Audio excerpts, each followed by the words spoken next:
तो जैसा कि आप सभी जानते हैं कि हम चंबल की धरती पर पहुंचे हुए हैं, मुरैना में, और जन संवाद कर रहे हैं आपके नेताओं से, आपके प्रतिनिधियों से।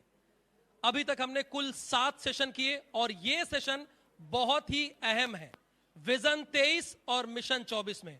और हमारे साथ मेहमान भी हैं केंद्रीय कृषि मंत्री। जैसा कि मैंने पहले भी बताया आपको कि इसके पहले भी इन्होंने 7 मंत्रालयों की बड़ी अहम जिम्मेदारी निभाई है। मोदी सरकार में टॉप 5 मंत्रियों में इनकी गिनती होती है और मुरैना से ही ये चुने जाते हैं, तो बिना इनके हमारा शो अधूरा रहता। तो इन्होंने हमें टाइम दिया, समय दिया, इसके लिए बहुत धन्यवाद नरेंद्र सिंह जी आपका कि आप हमारे जन संवाद के इस मंच पर आए और दोबारा आए। ग्वालियर में हुआ तब भी आप थे, और चंबल में हो रहा है, मुरैना में हो रहा है, तब भी आप मौजूद हैं यहां पर। सबसे पहले नरेंद्र सिंह जी, हमारा आपसे सवाल ये है, अभी आपका हाल ही में बयान आया था, चूंकि आप ही के विभाग से जुड़ा हुआ है, आपने कहा कि जो छोटे किसान हैं उनकी भलाई के लिए हम सबसे मेहनत कर रहे हैं। तो अभी सबसे बड़ी समस्या क्या है? लोग देख रहे हैं कि इसी मध्य प्रदेश में, छत्तीसगढ़ में लोगों ने देखा कि टमाटर के जो किसान रहे, कैसे उन्होंने अपनी सब्जियों को फेंका। लेकिन आज आप ये कह रहे हैं कि किस छोटे किसानों पर सबसे ज्यादा केंद्रित करना चाहिए। तो अब तक आपने छोटे किसानों के लिए क्या किया, वो जनता आपसे जानना चाहती है।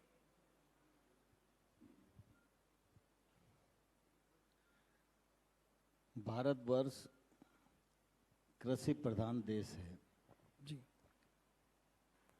हमारे देश में लगभग 100 में से 85 किसान छोटे किसान की श्रेणी में आते हैं, यानी कि उनके पास जो भूमि का रकबा है वो 10 बीघा या 10 बीघा से कम है। और टोटल जो उत्पादन है उस उत्पादन का 40% हिस्सा इस छोटे किसान से आता है। छोटा किसान स्वयं भी अपनी खेती में निवेश करने की स्थिति में नहीं होता और कोई बड़ा आदमी भी उसके पास निवेश करने के लिए नहीं पहुंचता। छोटा किसान खेती में आने वाले जो उपकरण हैं उनको खरीदने की भी क्षमता नहीं रखता। बिल्कुल। इसलिए स्वाभाविक रूप से जब भी भारत में कृषि की बात चले तो छोटे किसान को केंद्र में रखकर ही हम लोगों को विचार करना चाहिए। प्रधानमंत्री नरेंद्र मोदी जब से प्रधानमंत्री बने हैं तब से उनकी प्राथमिकता पर गांव, गरीब और किसान है, और विशेष रूप से छोटे किसान की क्षमता वृद्धि हो, उसकी माली हालत में सुधार हो, वो उन्नत खेती की ओर अग्रसर हो। इस दृष्टि से सरकार ने अनेक प्रकार की योजनाओं का सृजन किया है। आज आप देखेंगे तो पीएम किसान सम्मान निधि योजना, यह देश में लगभग 11.5 करोड़ किसान इससे जुड़े हुए हैं, और इसमें वही किसान आते हैं जो इनकम टैक्स पे ही नहीं है या जो किसी शासकीय सेवा में नहीं है या जिनकी पेंशन 10,000 रुपये से कम है। बिल्कुल। तो स्वाभाविक रूप से छोटा किसान इस श्रेणी में आता है। उसकी आय में 6,000 रुपया प्रतिवर्ष वृद्धि हो, इसके लिए सम्मान निधि योजना लाई गई। एमएसपी को देखेंगे तो पहले सरकार के विवेक पर निर्भर होती थी। हर वर्ष रबी और खरीफ में जब एमएसपी घोषित करने का समय आता था तो सरकार 5-10 रुपया कुंटल के हिसाब से बढ़ा के और एमएसपी घोषित कर देती थी। अभी प्रधानमंत्री जी ने तय कर दिया कि जो एमएसपी घोषित होगी उसका एक मैकेनिज्म बना दिया। देश भर में जिस जिन्स में जितनी लागत आती है किसान को, उस लागत को कैलकुलेट करके उस पर 50% मुनाफा जोड़कर एमएसपी घोषित की जाती है। उसका भी लाभ किसानों को मिल रहा है। देश में 10,000 एफपीओ बनाने का काम प्रारंभ हुआ है, जिस पर 6,865 करोड़ रुपया भारत सरकार खर्च कर रही है। एफपीओ एक नई क्रांति है कृषि के क्षेत्र में। स्वाभाविक रूप से एक एफपीओ में कम से कम मैदानी इलाके में 300 मेंबर आवश्यक हैं, और पहाड़ी क्षेत्र है, दुर्गम क्षेत्र है, वहाँ 100 मेंबर भी उसको रन कर सकते हैं। एफपीओ का ये फ़ायदा है कि कुल मिला के एक किसान के पास अगर 5 बीघा ज़मीन है तो वो 5 बीघा ज़मीन में कोई अच्छे से अच्छा उत्पादन भी करे तो उसकी ताकत इसलिए नहीं बढ़ती कि उसका वॉल्यूम भी कम होता है और वो मोल भाव नहीं कर सकता और उसको मार्केट भी नहीं मिल पाता। इसलिए हमने कहा है कि आप एफपीओ बनाइए, 300 किसान इकट्ठे होइए। तो अगर 5-5 बीघा के 300 किसान इकट्ठे हुए तो ज़मीन का रकबा हो गया 1500 बीघा। ठीक है। और 1500 बीघा में जब मिलकर खेती होगी तो उसमें लगने वाला आदान, चाहे वो खाद हो, चाहे वो पेस्टिसाइड हो, चाहे वो सिंचाई हो, सब चीज़ें उसको थोक के भाव में मिलेगी। वो माइक्रो इरिगेशन में जा सकता है और कम पानी में अधिक खेती कर सकता है। फर्टिलाइज़र उसको चाहिए तो उसको थोक के भाव मिलेगा, पेस्टिसाइड उसको थोक के भाव में मिलेगा, क्योंकि वो 1500 बीघा का किसान है और एक ही प्रकार का बीज बोएगा, एक ही प्रकार की गुणवत्ता का उसका प्रोडक्ट निकल के आएगा।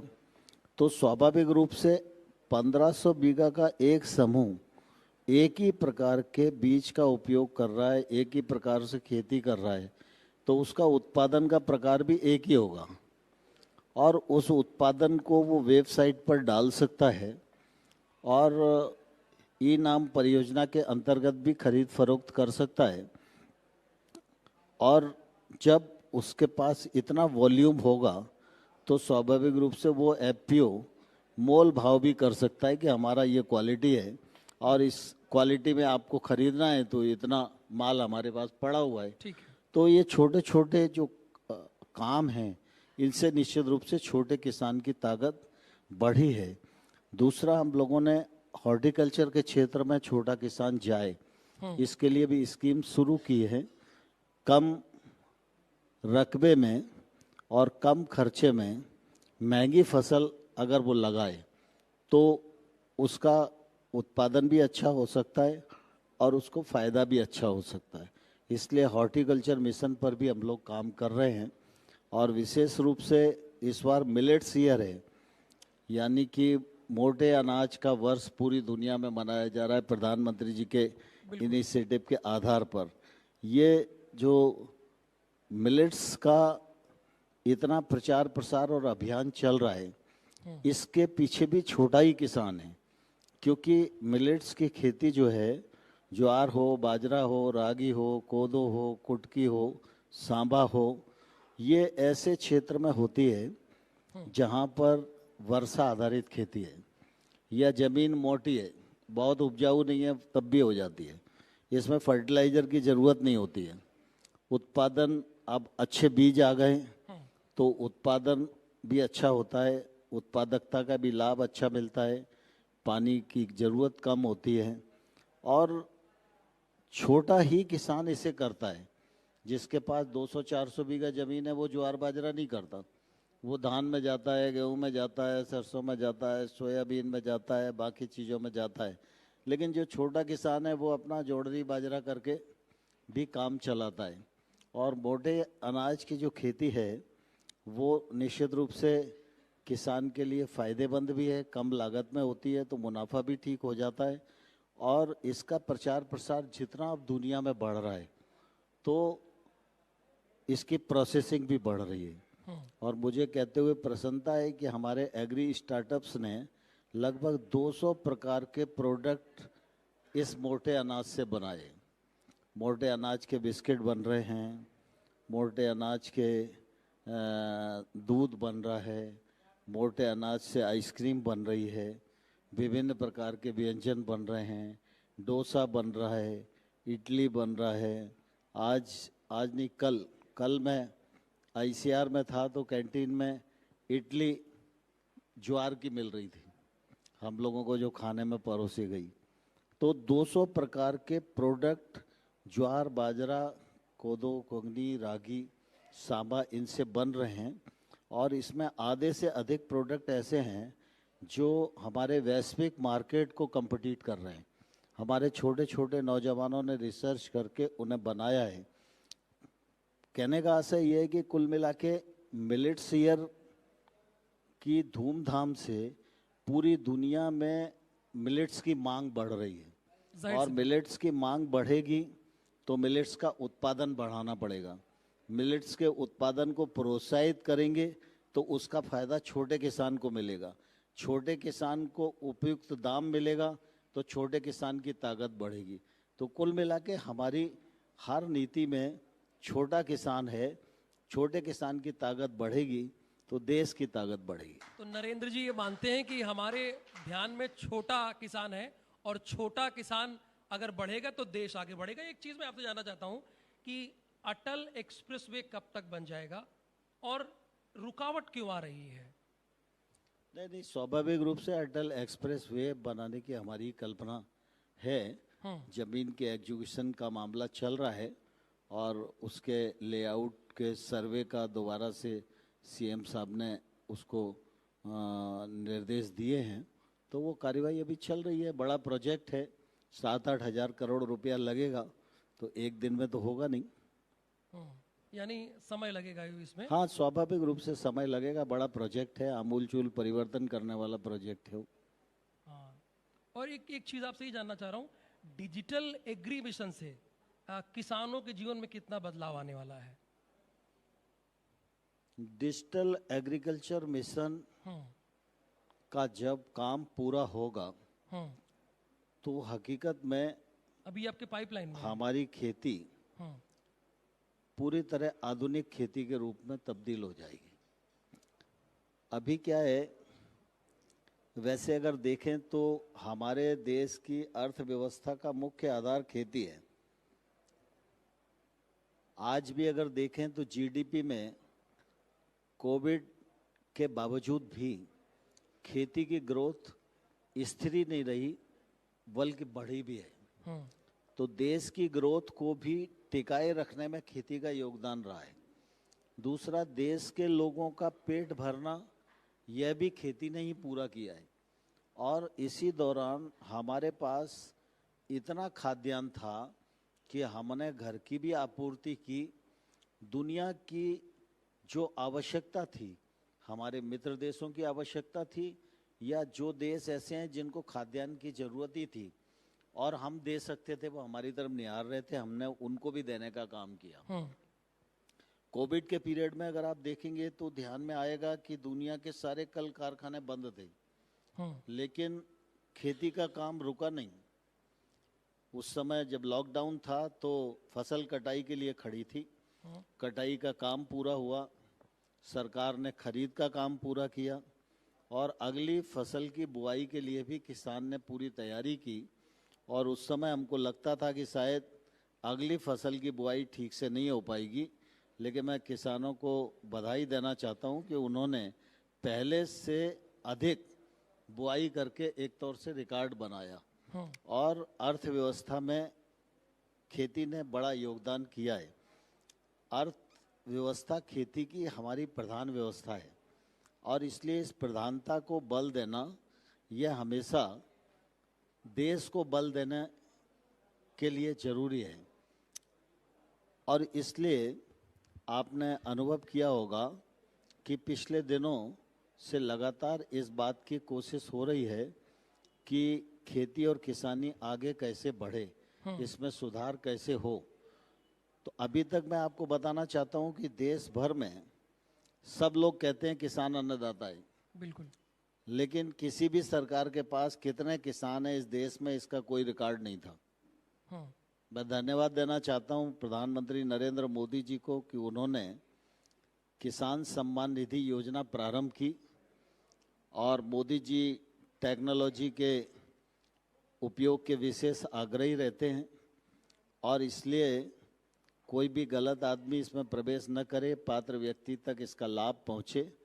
और इसलिए लगभग 11.5 करोड़ किसानों का डाटा हमारे पास इकट्ठा हुआ और आज हम 11.5 करोड़ किसानों के अकाउंट में लगभग 2.5 लाख करोड़ रुपया ट्रांसफ़र कर चुके हैं टेक्नोलॉजी के माध्यम से। और ये पहली स्कीम है जिसके 2.5 लाख करोड़ रुपए ट्रांसफ़र होने के बाद भी पूरे देश में कोई प्रश्न खड़ा नहीं कर सकता कि मुझे 1 रुपया कम मिला। ये तो जब राजीव गांधी देश के प्रधानमंत्री थे तो वो ये कहते थे कि हम 100 रुपया भेजते हैं, गांव में जाते 15 रुपया रह जाते हैं, 85 रुपया अमानत में खयानत हो जाते हैं। बिल्कुल। ये सुधार टेक्नोलॉजी से आया है। आपने डिजिटल एग्रीमिशन की बात की, डिजिटल एग्रीमिशन पर हम लोग काम कर रहे हैं और डिजिटल एग्रीकल्चर मिशन का लगभग प्लेटफॉर्म बन गया है। अब हम कोशिश कर रहे हैं कि सभी राज्य और सभी राज्य के किसान उस प्लेटफॉर्म पर आ जाएं, तो हर किसान का जो प्लॉट का रकबा है वो जियो टैग सहित हमारे रिकॉर्ड पर होगा, उसकी पूरी बाउंड्री का लेखा जोखा भी हमारे पास होगा और वो किसान आधार से लिंक होगा, उसकी जमीन का रकबा भी हमारे पास होगा, उसका बैंक अकाउंट भी डिजिटल प्लेटफॉर्म पर होगा, उसको किस किस योजना का लाभ मिल रहा है, किस योजना का लाभ नहीं मिल पा रहा है, किस योजना में वो पात्र है और पात्रता के अनुसार वो लाभ उस तक नहीं पहुंच पा रहा है, अभी हमारे देखने में ही नहीं आता है। वहाँ से राज्य को पैसा भेजा, राज्य ने जिले में भेजा, जिले में इसे वितरण हुआ, उसे वितरण हुआ, समझ में ही नहीं आता है।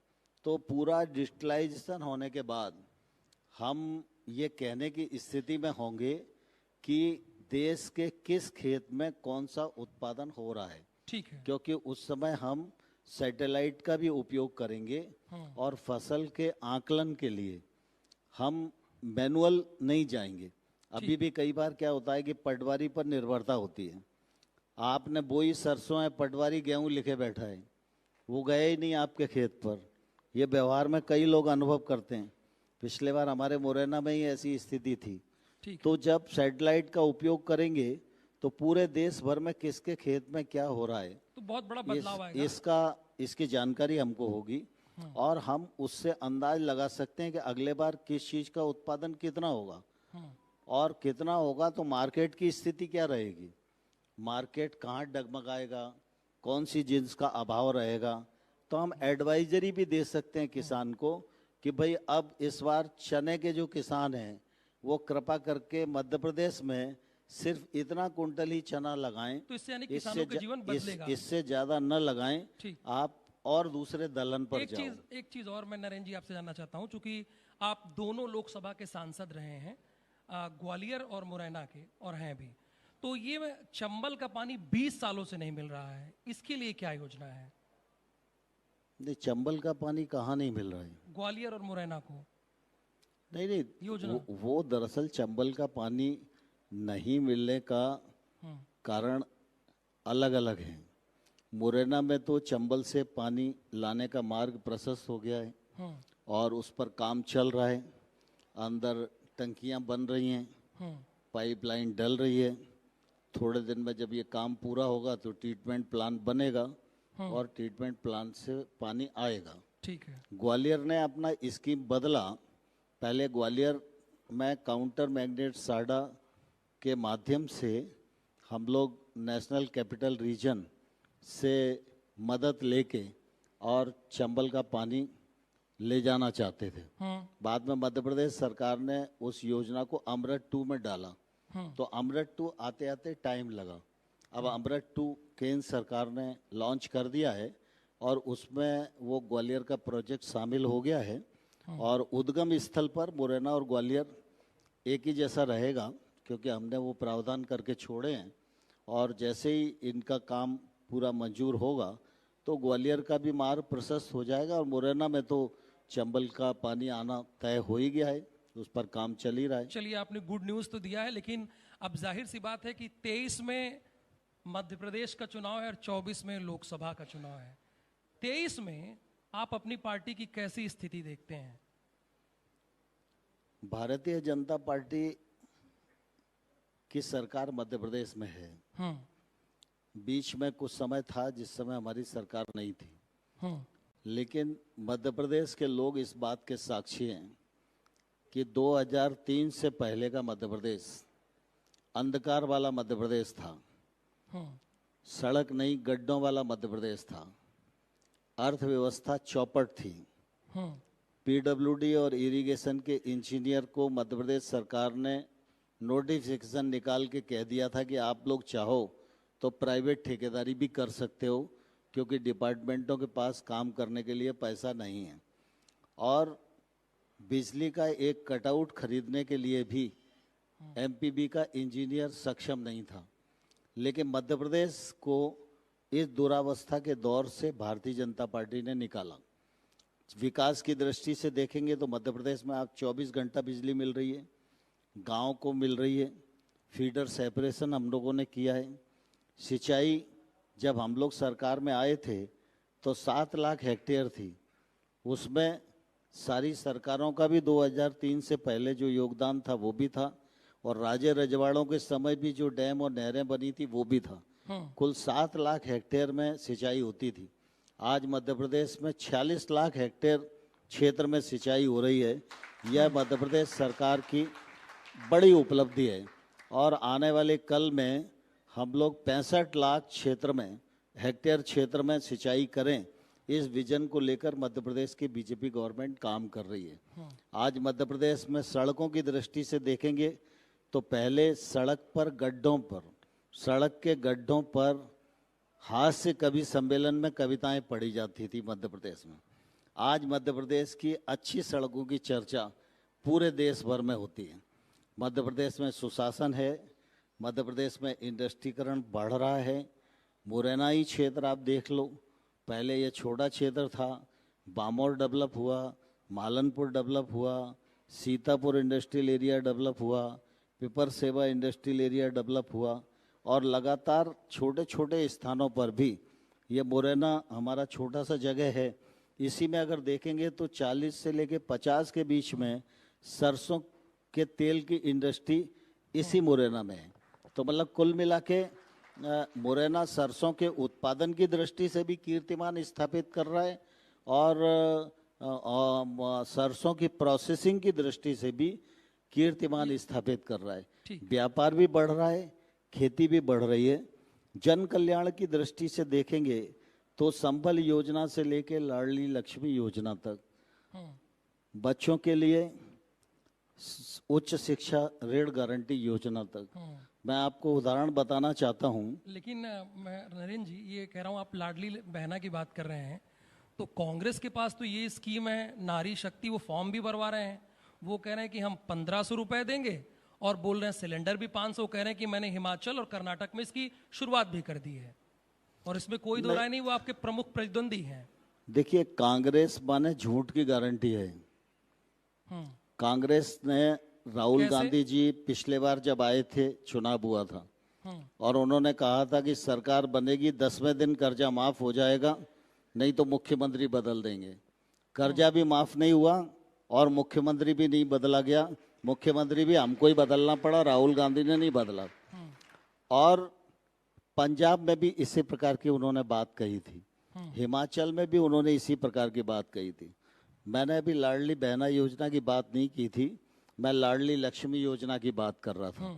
इससे पहले भी कांग्रेस की सरकारें अनेक जगह थी। क्या लाडली लक्ष्मी योजना उन्होंने शुरू की?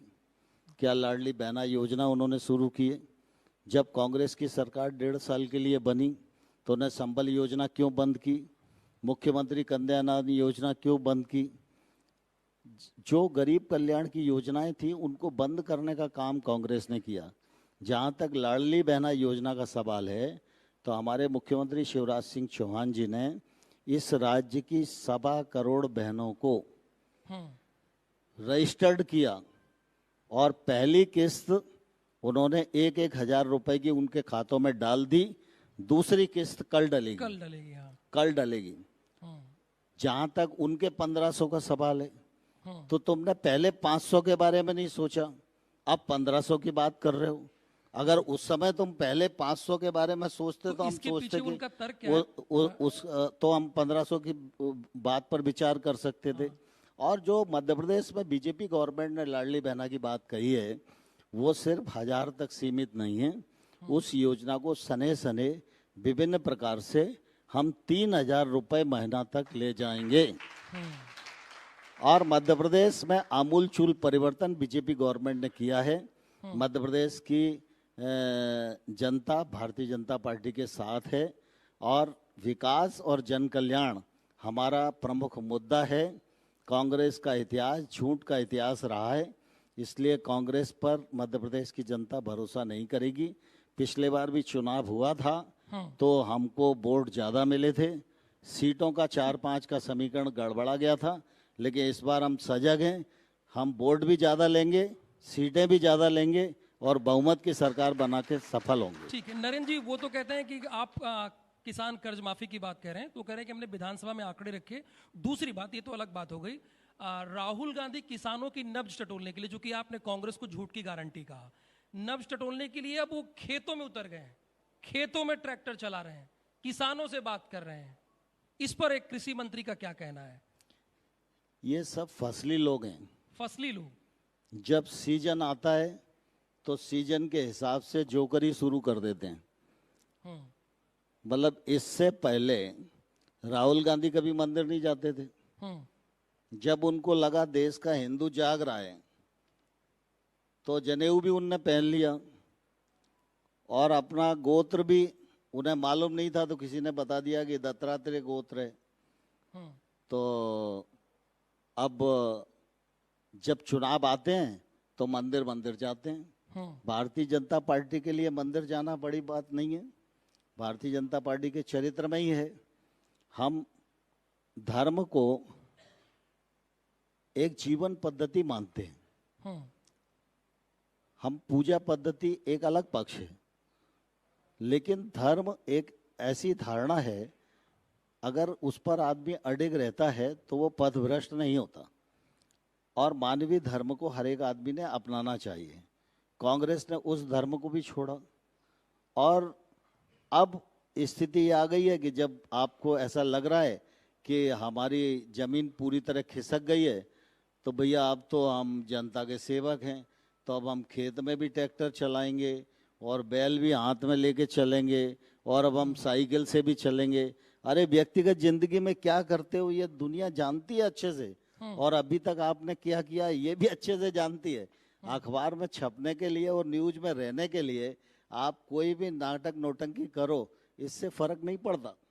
आपने कहा कि मौसमी ये लोग हिंदू हैं, पर आप देखिए कांग्रेस का दफ्तर देख लीजिए, वो भी भगवा में है। हनुमान चालीसा का वहां पाठ हो रहा है, आप देखिए सुंदरकांड का पाठ हो रहा है। वो तो कह रहे हैं कि धर्म का अगर कोई बेजा इस्तेमाल, गलत इस्तेमाल किया है तो भारतीय जनता पार्टी के, चूंकि चुनाव का समय है तोमर जी, तो ये तो आपको जवाब देना पड़ेगा, बताना पड़ेगा। देखिए दरअसल क्या है, मैं समझता हूँ भारतीय जनता पार्टी की नीति भी सही है, नियत भी सही है और हमारे चलने की दिशा पूरी तरह स्पष्ट है और आज से नहीं आरंभ से है। 1951 में डॉक्टर मुखर्जी ने जब जनसंघ का गठन किया तो कुछ सिद्धांतों को प्रतिपादित किया था। बिल्कुल, हम उन सिद्धांतों पर आज तक चल रहे हैं, हम उनसे डिगे नहीं हैं। हमारी राम मंदिर के प्रति प्रतिबद्धता थी तो हमने उसको कभी छिपाया नहीं। कांग्रेस इधर उधर बगले झांकती रही। हमारी धारा 370 के प्रति प्रतिबद्धता थी कि इसको हटाएंगे, हमने छिपाया नहीं। यूसीसी के मामले में हमारी प्रतिबद्धता है, हमने कभी छिपाया नहीं और ये हमारे लिए कभी चुनावी मुद्दा भी नहीं रहे। आप देखिए सामान्य तौर पर अगर ये हमारे लिए चुनाव या वोट का विषय होते तो हम चुनाव में लाभ लेने के लिए इसको करते। राम मंदिर का विषय हमारी आस्था का विषय था, हमने उसको वोट से कभी नहीं जोड़ा। और 2014 से 19 के बीच में हमारी सरकार रही, राम मंदिर का विषय हम पहले कर सकते थे, धारा 370 हम पहले कर सकते थे, लेकिन 2019 का चुनाव जीतने के बाद ही हमने धारा 370 हटाई ना, उसके बाद ही राम मंदिर का शिलान्यास हुआ ना। तो इसका मतलब ये है कि ये जो विषय हैं ये हमारे लिए वोट का विषय नहीं है। राहुल गांधी के लिए जनेऊ वोट का विषय हो सकता है, हनुमान चालीसा पढ़ना वोट का विषय हो सकता है, ये हमारे लिए वोट का विषय नहीं है, ये हमारी आस्था से जुड़े हुए प्रश्न हैं। इसलिए भगवान राम का भी आशीर्वाद हमारे साथ है और हनुमान जी की गदा भी हमारे साथ है। बिल्कुल, ये हो सकता है आपका विचार है, लेकिन मैं जानना चाहता हूं, आप भले इससे डिनाई करें, नरेंद्र सिंह तोमर मध्य प्रदेश में जीत की गारंटी माने जाते हैं। जब भी कहीं पार्टी फंसती है, नरेंद्र सिंह तोमर को आगे कर दिया जाता है। 23 में, हालांकि ये तो राज्य का चुनाव है, उसमें आपकी भूमिका क्या होगी? मैं भारतीय जनता पार्टी का कार्यकर्ता हूं। कार्यकर्ता के नाते मेरी जो भूमिका पार्टी ने तय की, मैंने उसको ईमानदारी से निभाने का हमेशा प्रयत्न किया है। और भारतीय जनता पार्टी ही जीत की गारंटी होती है, व्यक्ति जीत की गारंटी नहीं होता। भारतीय जनता पार्टी के हजारों कार्यकर्ताओं का पसीना जब धरती पर गिरता है, वो जीत के रूप में परिवर्तित होता है। मैं किसी गलतफहमी में नहीं रहता हूँ। इस चुनाव में भी पार्टी के लिए जी तोड़ मेहनत करूंगा और पार्टी सत्ता में पहुंचे, ये पूरा ईमानदारी से प्रयास करूंगा। एक अंतिम सवाल, 23 में क्या स्थिति आप देखते हैं? चूंकि वो कहते हैं कि कर्नाटका भी हमने जीता, हिमाचल भी जीता, 23 में फिर भी आपका क्या आकलन है? देखिए, एक चुनाव से दूसरे चुनाव को नहीं जोड़ना चाहिए। पिछले बार भी जब विधानसभा के चुनाव हुए थे तो हम मध्य प्रदेश हार गए थे, राजस्थान हार गए थे और छत्तीसगढ़ हार गए थे। लेकिन हाल ही लोकसभा का चुनाव हुआ तो मध्य प्रदेश, राजस्थान और छत्तीसगढ़ में सारी लगभग सीटें हम जीत गए। तो इसलिए किसी चुनाव को किसी दूसरे चुनाव से नहीं जोड़ना चाहिए।